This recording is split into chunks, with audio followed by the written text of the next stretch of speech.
안녕하십니까. 절벽타는 황구입니다.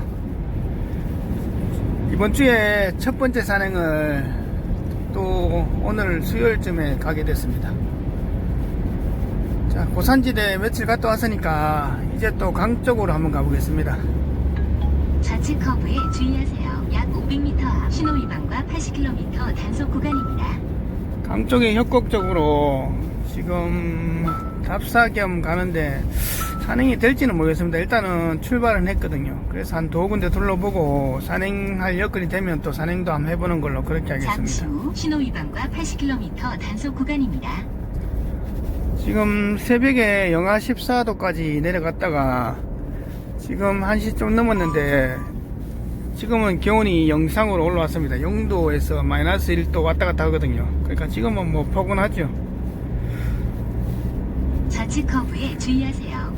또 겨울에 부지런히 다녀야 또 초봄에 또 좋은 결실도 볼 수 있으니까 또 산행이 안 되더라도 위성지도 검색하고 새로운 곳으로 계속 가야 됩니다. 그래야만이 또 초대물로 가까워지는 과정이니까 오늘도 한번 가보겠습니다.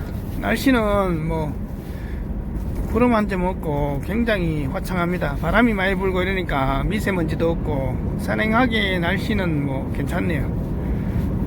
아마 그래도 한 오후 한 4시 연속 커브에 주의하세요. 쯤 되면 또 기온이 급강할 겁니다. 계속 갑니다. 예, 지금 산으로 가다가 이 강 건너편에 절벽이 있습니다. 엄청난 벽인데 저쪽하고 그다음 저 상층부 절벽하고 꽤 좋아 보이거든요. 이 남쪽은 아닙니다. 이 북동쪽의 벽인데 이런 곳이 이 봄, 여름에, 여름, 가을에는 안 보이는 절벽입니다. 이 한겨울 돼야 나타나는 절벽인데 여기도 그렇지만은 저 위쪽도 상당히 좋아 보입니다. 자, 저곳은 시간이 많이 걸리니까 항구가 다음 여건에 답사를 하든지 아니면 봄 시즌에 그때 한번 가보는 걸로 하겠습니다. 절벽이 엄청나네요. 범이 들어앉아 있을 만한 그런 느낌이 듭니다.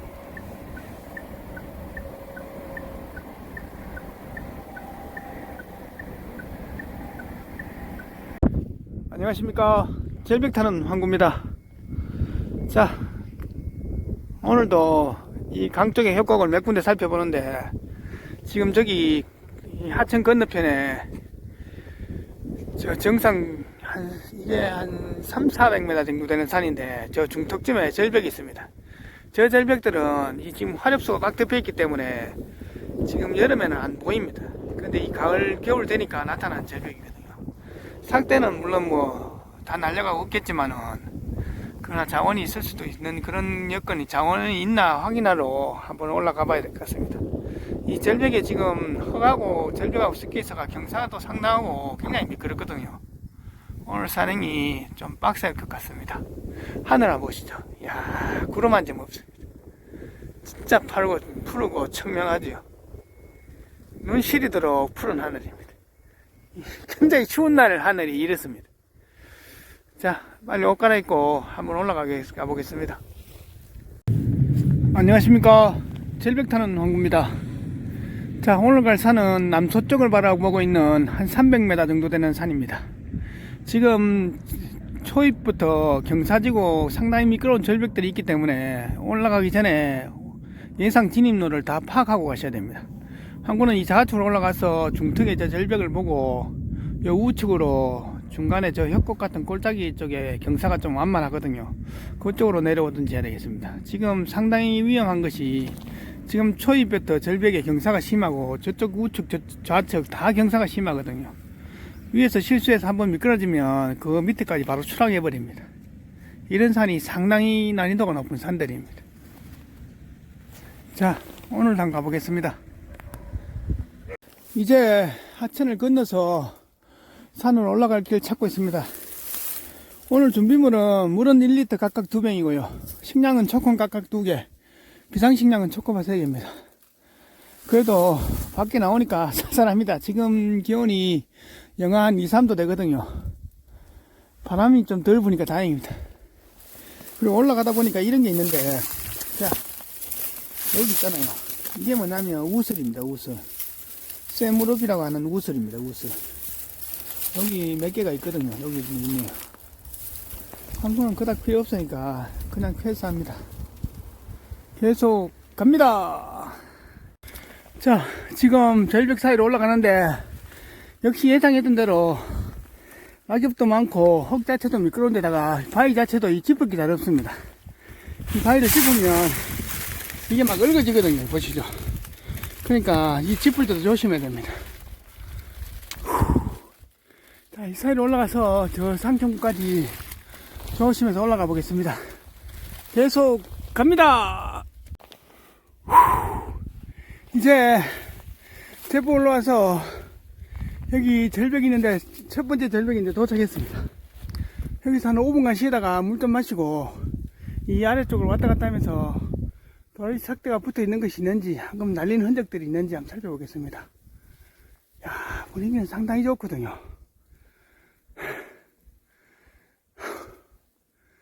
올라올 때 지나가는 동네 영감님이 황구 옷 갈아입는 거 보고 어디 갔냐고 물으시길래 절벽에 간다니까 못 가게 하시더라고요. 이 위험해가 못 간다면서 이러는데 이제까지 이쪽 절벽에 아무도 올라가는 사람이 없었다고 황구한테 얘기했거든요.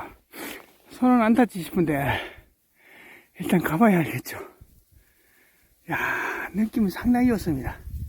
화렵수에 가려진 절벽들, 겨울에만 나타나는 이런 절벽들, 여기 도라지가 있으면 진짜 범이 나올 만한 그런 자리입니다. 자, 한 5분간 쉬었다가 이 좌우로 이동하면서 도라지가 있는지 한번 살펴보겠습니다. 이제 이 절벽 아래서 좌우로 이동하면서 도라지가 있는지 수색하고 있습니다. 야, 전반에 턱들도 좀 괜찮고 흙들도 좀 자리를 잡고 있는데 도라지 삭대 이런 것은 전혀 안 보이네요. 저 위에 난간에 있던 것이 떨어지면 이 중간 턱이나 이 아래쪽에 거의 날려 있어야 되는데 지금 그런 것은 전혀 안 보입니다.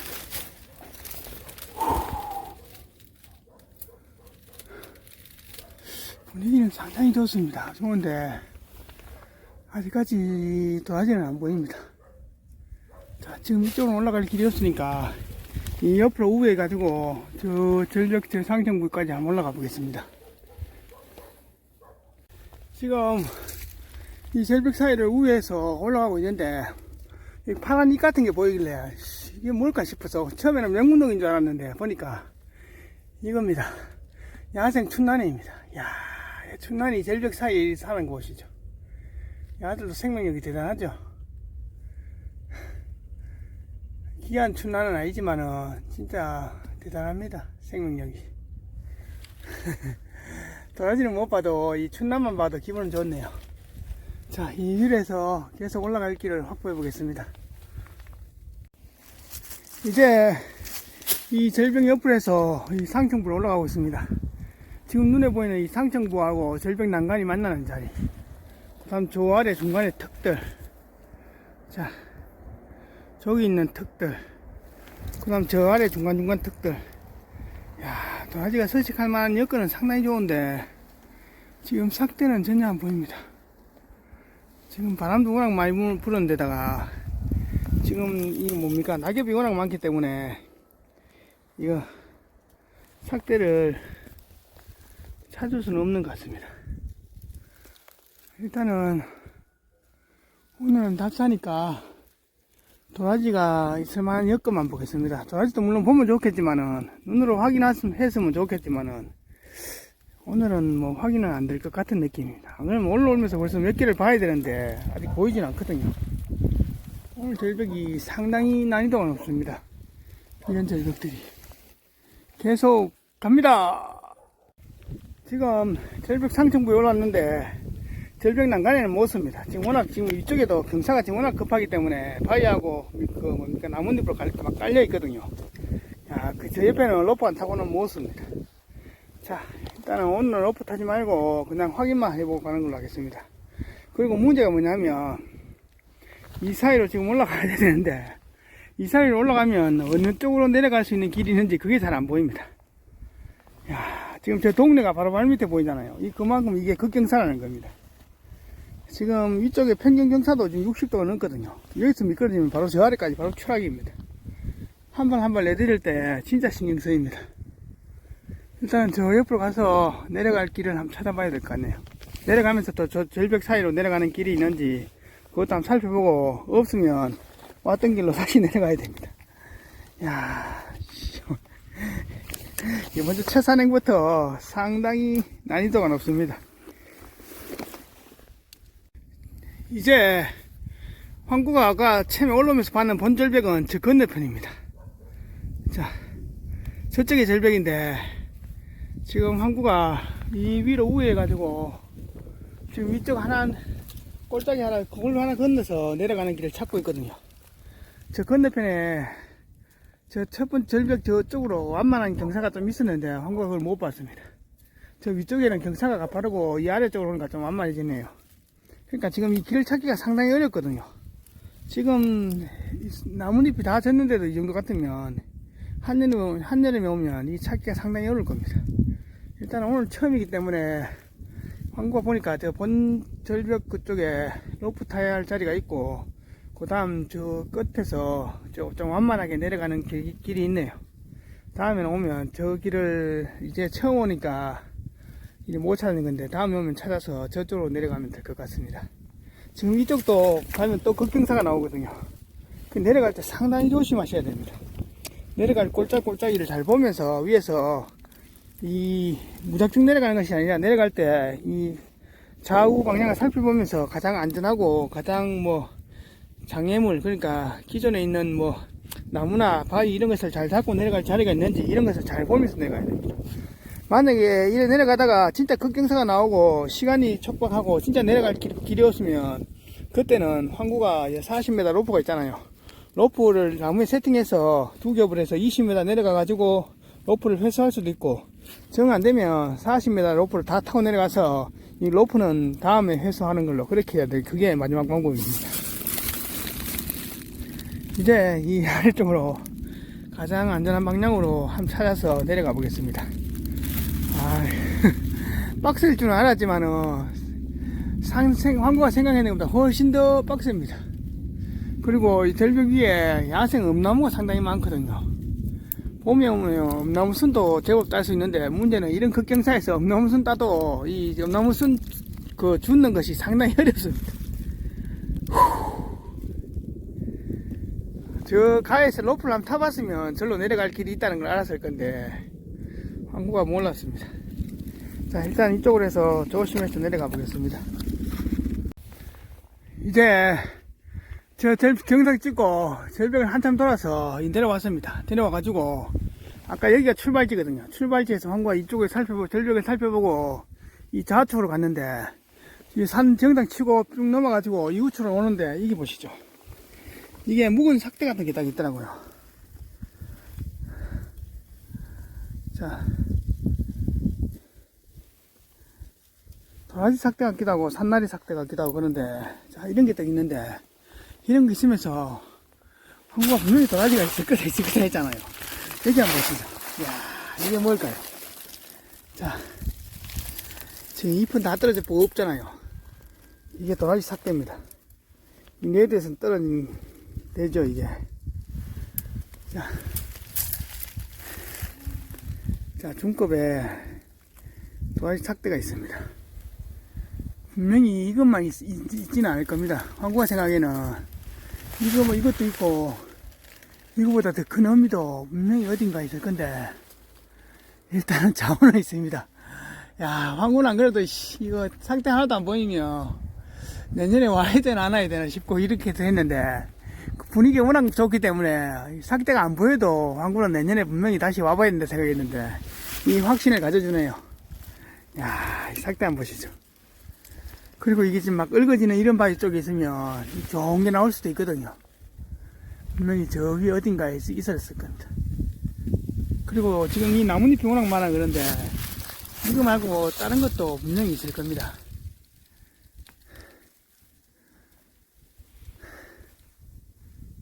분명히 어딘가에는 초대물이 있을 것 같은 느낌이 듭니다. 그래도 진짜 기분 좋습니다. 야, 이제 한 3시간 만에 내려왔습니다.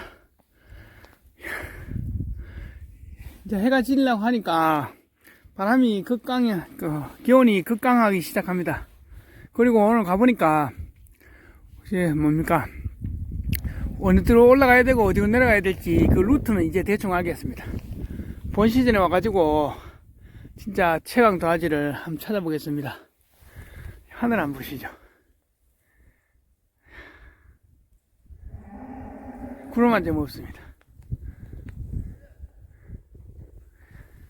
이것이 전형적인 겨울산입니다. 안녕하십니까, 절벽타는 황구입니다. 자, 이제 오늘의 총평입니다. 황구가 이번 연도의 두 번째 산행이자 이번 주에 첫 번째 산행을 갔다 왔습니다. 물론 그 중간에도 몇 군데 답사를 갔는데 영상은 올리진 않았지만은, 황구가 간단하게 한두 시간 산행하는 것도 있고, 영상을 간다고 해서 매일 물론 찍으면 좋겠지만은 모든 영상을 다 만들진 않거든요. 그래서 한두 군데 작은 절벽 같은데 또 답사도 해오고 갔다 오고 했습니다. 오늘 간 산행지의 절벽은 그 남서쪽을 바라보고 있는 그 한 500m 정도 되는 고산이죠. 고산은 아니지만 하여튼 상당한 경사와 난이도가 있는 산입니다. 오늘 가 있는 그런 산들이 등고선이 촘촘하면서도 완전 바위로 이루어져 있지 않고 흙과 바위와 낙석으로 같이 이루어져 있는 그런 산들입니다. 오늘 같은 이런 산들이 상당히 난이도가 높고 굉장히 위험하고 어려운 산들입니다. 낙엽이 많이 있고 또 낙석도 있고 막 미끄럽기 때문에 산행에서 한 번 실수가 추락으로 이어지고 추락을 하게 되면 엄청나게 큰 부상이고 최고로 하면 사망에까지 이를 수 있는 그 굉장히 위험한 산입니다. 이런 산들이 상당히 어려운 산들이거든요. 그래서 여러분들이 산행지를 볼 때 산이 좋다고 해서 무조건 오는 것이 아니라 내 산행 실력과 수준과 특성과 내 장비의 그런 준비 단계, 그리고 내 장비가 얼만큼 운용될 수 있는지 이런 것을 잘 보고 산행지를 결정하고 또 산행을 할지 말지를 결정하셔야 됩니다. 황구가 오늘 산에 올라가기 전에 동네 할아버지가 황구가 옷갈아 입으니까 어디 가냐고 물으시더라고요. 그래서 제가 절벽에 올라간다 이러니까 이제까지 저곳을 올라가는 사람 한 번도 없었다 이러길래 당연히 없겠죠. 황구가 100년대 도라지를 찾으려면 100년 동안 아무도 가지 않는 곳에 가야 되기 때문에 그런 곳에 간 겁니다. 할아버지가 하여튼 처음에 그런 말을 하길래 황구는 물론 내심 오늘도 참 조심해야 되겠다는 생각도 들지만은, 이제까지 이런 산에 오른 적이 아무도 오른 걸 본 적이 없다는 것은 아무도 간 적이 없다는 거잖아요.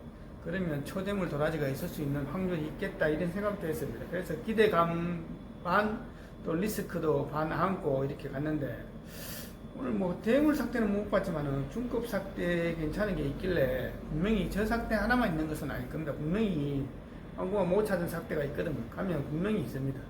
그래서 오늘 또 귀한 저축을 하나 했으니까 내년 봄에 진달래 피고 강남간 제비가 돌아오면 그때 가서 초대물이 있는지 한번 찾아보는 걸로 하겠습니다. 그리고 어제부터 갑자기 기온이 급강하면서 지금 한낮에 수온주도 지금 영하 한 10도 전후 왔다 갔다 합니다. 그러니까 상당히 춥죠. 그냥 보통 영하 10도 정도 되면 그냥 춥다 싶은 느낌 드는데, 아주 춥다는 느낌이 안 드는데, 어제는 좀 덜했는데 오늘은 더 춥게 느껴집니다. 왜냐하면 문제는 바람이거든요. 이 바람이 부느냐 안 부느냐 따위가 굉장히 차이 납니다. 그 산행하실 때 그 수온주가 영하 10도 같으면, 만약에 바람이 불 것 같으면 체감 온도는 영하 20도, 25도까지 올라갑니다. 거의 배 정도 가신다고 보면 됩니다. 왜냐하면 가만히 있을 때 바람이 안 부는 때 내가 느끼는 바람 그 체온감하고 영하 10도나 되는 찬바람이 계속 와서 나를 밀어칠 때 그 느끼는 바람과 느끼는 체온의 그런 느낌은 거의 상당한 차이가 납니다. 그래서 여러분들이 산행하실 때 바람이 부냐 안 부냐에 따라서 이 옷과 산행의 준비물을 더욱더 신경 쓰고 챙기셔야 됩니다. 오늘은 여러분들한테 산행에서 겨울 산행, 동계 산행에서 겨울 산행에서 이거 체온을 관리하는 방법에 대해서 한번 황구가 간략하게 한번 말씀드리겠습니다. TV에 보면 등산이나 이런 방송이나 아니면 산을 타는 사람들 이런 방송 보면 기능성 옷이나 아니면 기능성이나 메이크에 좋은 옷들 이런 거 입고 다니시는데 이 약초 산행 하시는 분들 보면 그런 옷을 잘 안 입죠. 왜 그럴까요?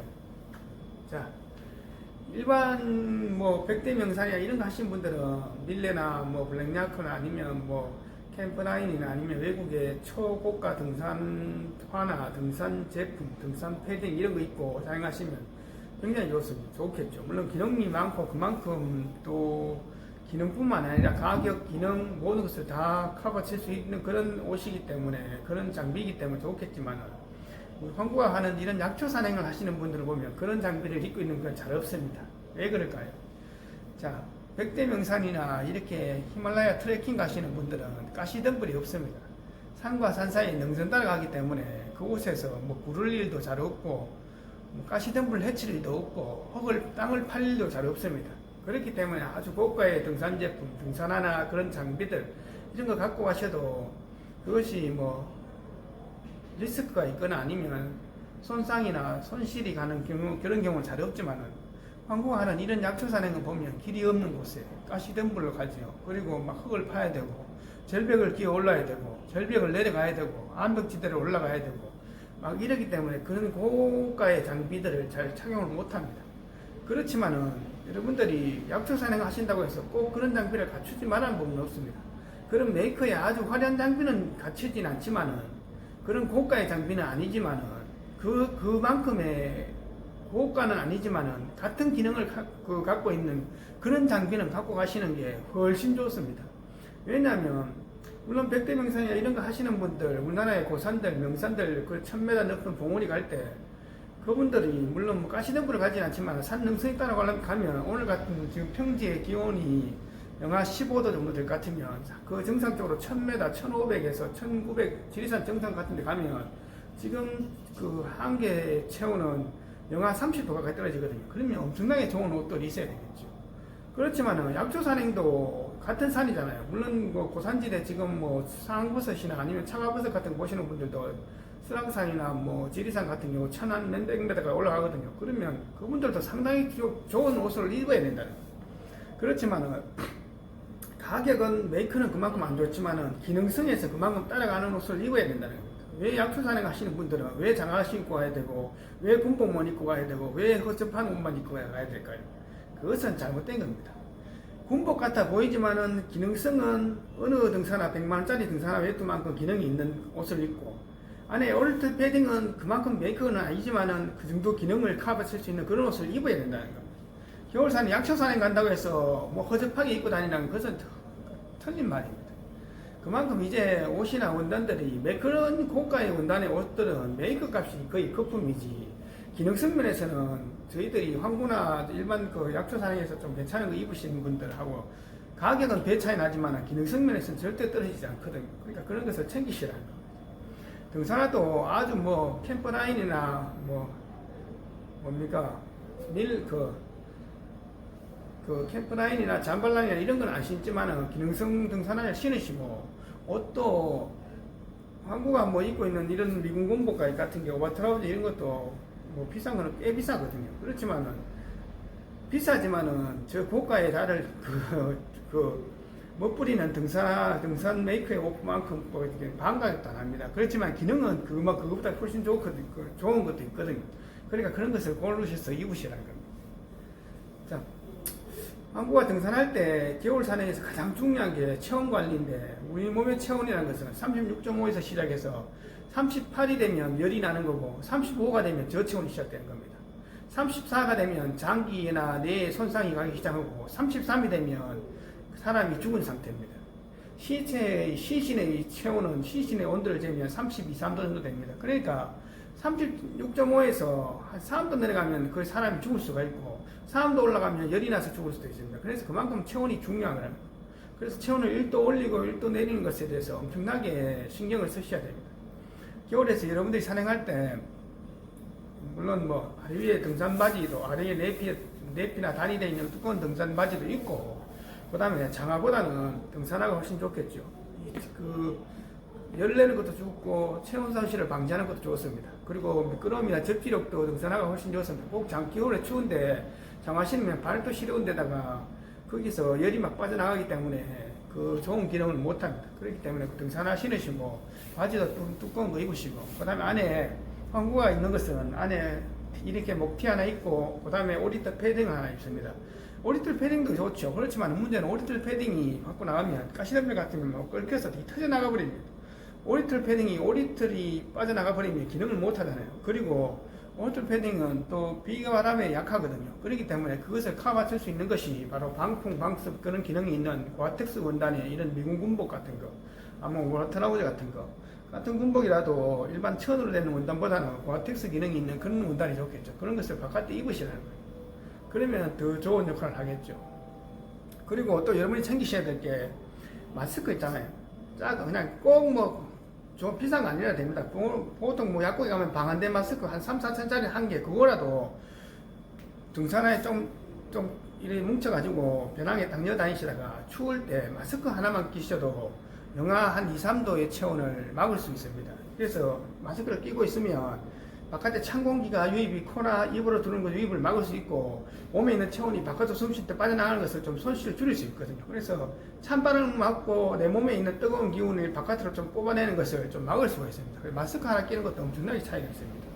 그리고 산행하실 때 이제 겨울에 가면 산에 가면 굉장히 추우니까 기마개 같은 것도 이걸로 추울 때 하나 챙기시면 좋고 기마개가 없으면 반드시 그 등산할 때 야상은 분명히 모자가 있는 거야 됩니다. 모자를 덮어 신는 거하고 안 쓰는 거하고 하나가 땅타입니다.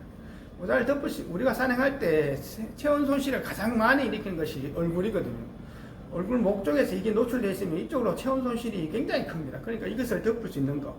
이 모자를 쓰고 기마개를 끼고 마스크까지 끼면 굉장히 커버가 되잖아요. 그런 좀 답답한 것은 있지만 그런 것을 하시는 게 이 올라가 있던 체온을 그 체온 손실을 방어하는 데 굉장히 도움이 됩니다. 그리고 산행할 때 처음에 장갑 같은 거.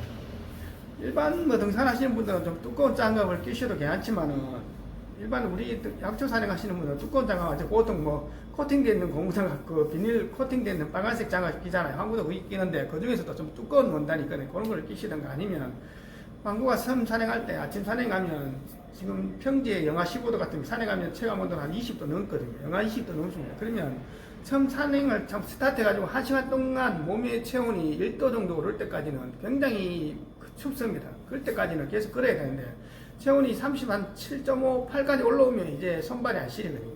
그때는 처음에 추우니까 1시간 정도는 그 약초 산행 하시더라도 이렇게 고무로 되는 코팅 장갑 말고 좀 기능성 장갑, 좀 두꺼운 장갑 있잖아요. 그런 거 끼고 1시간 정도 걸으시다가 손과 발에 열이 좀 나기 시작하면 그때 그 장갑을 빼가지고 배낭에 넣으시고 그 다음에 이제 코팅 장갑 끼시면 그때부터는 손발이 안 시립니다. 그런 것도 하나의 요령입니다. 기마개 같은 것도 이걸로 챙기시면 좋고 만약에 모자가 있으면 기마개를 꼭 안 챙겨도 되겠죠. 그리고 겨울에 모자 쓰실 때도 한국처럼 물론 햇빛 가리는 이런 모자도 좋지만은 진짜 추울 때는 이 빵 모자 같은 거 기기나 그 뭐 얼굴에 한 반 정도 덮어줄 수 있는 이런 모자 있잖아요. 이런 것도 보온성에 굉장히 좋은 역할을 하니까 그런 것도 챙기시고 그리고 장화보다는 한국어 얘기잖아요. 등산화가 훨씬 보온과 방풍과 방습, 보온 기능이 훨씬 뛰어납니다. 그런 거 신으시고 그리고 등산화 신을 때 무조건 스패치를 차셔야 됩니다. 스패치라는 것은 전에도 한국어 얘기했지만 이 뭡니까 이거 뭐 눈이나 그 찌꺼기가 그 나뭇잎이나 이렇게 찌꺼기 같은 게 들어오는 것도 막는 것도 있지만 발이 등산할 때 가장 많은 열을 내는 것은 발이거든요. 발이 열이 후끈후끈 달아올라야만 이 열이 가슴으로 올라와서 심장을 통해서 이 온몸으로 전달되는 겁니다. 그래서 발은 우리 인간의 보일러입니다. 그러니까 반드시 스패치를 차셔야만이 이 발에서 뜨거운 열기가 바깥으로 빠져나가지 않거든요. 신발과 이 발목하고 옷 사이 틈으로 해서 찬바람이 들어오거나 아니면 이 뜨거워진 열기가 바깥으로 새나가지 않습니다. 그래서 스패치를 차시고 산행해야만이 이 발에 있는 열기가 더 보온력이 더 강화돼 가지고 이것이 피로 인해서 심장을 올라오고 그 뜨거운 피가 얼굴까지 올라가는 겁니다. 그래서 체온을 더 올리기 쉽고 체온 방어를 하는데 더 쉽죠. 그래서 여러분들이 겨울 산행할 때 약초 산행한다고 해서 다 꾸질꾸질하게 입은 것이 아니라 그 가격은 물론 뭐 100만원, 200만원까지는 안 가지만은 그 기능만큼은 진짜 초고가의 등산복이나 등산 옷 그리고 등산화나 등산 장비 메이크만큼의 그런 기능을 할 수 있는 그런 장비들이 꽤 있습니다. 그런 것을 챙기셔가지고 입는 것이 좋다는 겁니다. 그러니까 여러분들이 산행하실 때 겨울에 방한용품 이런 것은 내 산행의 특성과 내 산행의 수준을 맞춰가지고 결정하는 게 좋습니다. 내가 히말라야 가면서 동네 뭐 D산 가는 장비로 갈 수 없고, 내가 동네 D산 가는데 히말라야 가는 장비가 필요 없습니다. 그러니까 그의 특성에 맞춰서 산행지나 내 산행 특성에 맞춰서 장비나 옷이나 이런 것을 선택하는 게 좋습니다. 그래서 황구가 예를 들어서 뭐 지금은 절벽도라지 산행하는데 황구가 만약에 내일 뭐 설악산 한 1700m의 고산지대에 버스 산행을 간다 그러면 이제 방한 장비가 더 돈독하게 준비해 가셔야 됩니다. 그리고 그 등산 코너 가면 스크램블이라 해서 우비 같은 것이 동그랗게 말아져가 있는 게 판초 우비 같은 게 있거든요. 그것도 하나 비상용 갖고 가시면 산에서 눈비나 이런 걸 만나면 그런 거 하나만 딱 입어도, 그런 거 옷에다가 비상용을 하나 딱 치고 덮고 있어도 굉장히 그 체온 방어가 잘 되거든요. 그러니까 여러분들이 산행하실 때 뭐 약초 산행한다고 해서 다 꼬질꼬질하게 입고 하는 게 절대 아닙니다. 물론 그 초고가의 메이크가 붙어 있지만은 그 기능만큼은 그런 메이크만큼 할 수 있는 그런 장비들이 그만큼 또 그런 열악한 환경, 최악의 그런 환경에서 엄청난 그런 힘을 발휘한다는 겁니다. 그리고 산행하실 때 또 중요한 것은 산행 중에 한겨울 산행이지만 중간중간에 쉬면서 먹어야 된다. 물도 마시고 또 먹어야만이 체온이나 체력 손실이 줄일 수 있고 그만큼 또 힘을 낼 수 있다는 겁니다. 그래서 여러분들이 겨울 산행할 때 아주 두꺼운 롱패딩 같은 거 한 개 입는 것보다는 등산에 옷 입는 원칙은 그 아주 그 100T 스티로폴 하나보다는 20T 스티로폴 4개가 4개 5개가 훨씬 보온력이 좋다는 겁니다. 그래서 얇은 옷 한 3, 4개를 같이 입으시다가 더우면 중간에 하나 벗고 또 추우면 또 하나 입고 이런 식으로 가야 되지, 아주 두꺼운 한 개 입고 가다가 굉장히 더우면 벗어버리면 너무 춥잖아요. 그러면 이것이 체온 방어가 안 된다는 거예요. 그래서 등산의 기본 원칙은 아주 두꺼운 보온 잘 되는 옷 하나보다는 그보다 보온력이 좀 덜 되는 옷을 몇 개 입는 것이 중요하고, 그 다음에 오리틀 패딩 맨 마지막에는 방풍 방수 기능이 있는 고아텍스 원단의 그런 옷을 입으셔야만 이 바람도 막을 수 있고 비도 막을 수 있고 또 공기는 통하면서 안에 있는 그 오리틀 패딩이 숨을 쉬니까 더욱더 안에서 체온 방어를 잘 할 수 있고 뽀송뽀송하게 오리틀이 눅눅해지지 않는 그런 기능이 있습니다. 그런 기능까지 하거든요. 그러니까 여러분들이 꼭 약초 산행이라 해서 뭐 장화 신고 그런 것이 아니라 좀 장비도 물론 단가는 좀 있지만은 그런 곳에서 또 오늘 좀 투자를 하셔야만이 겨울 산행에서 좀 더 떨지 않고 그렇게 또 내 생명에 위협하는 그런 요소를 좀 줄일 수 있습니다. 리스크를 줄일 수 있으니까 그렇게 하시는 것이 좋습니다. 한국어 얘기하다 보니까 이렇게 길어졌습니다. 자, 또 다음 산행은 어디로 갈지 모르겠지만은 한국어 또 멋있는 모습으로 최선을 다하겠습니다. 그리고 유튜브 댓글에 한국 암벽등반 하는 장비에 대해서 설명해 달라고 하시는 분이 있는데 그것은 제가 뭐 보고 다음 여건이 되면 한번 설명하도록 하겠습니다. 왜냐하면 황구는 그 황구 산행 특성상에 맞춰서 하는 거지 완전 전문적으로 클라이밍 하는 그런 것이 아니기 때문에 그런 것하고 좀 틀린 것이 있습니다. 그렇게 좀 양해하시면 좋을 것 같습니다. 하여튼 여러분들이 구독해 주시고 응원해 주시고 댓글 달아 주시니까 황구도 영상 제작에 힘이 됩니다. 감사합니다.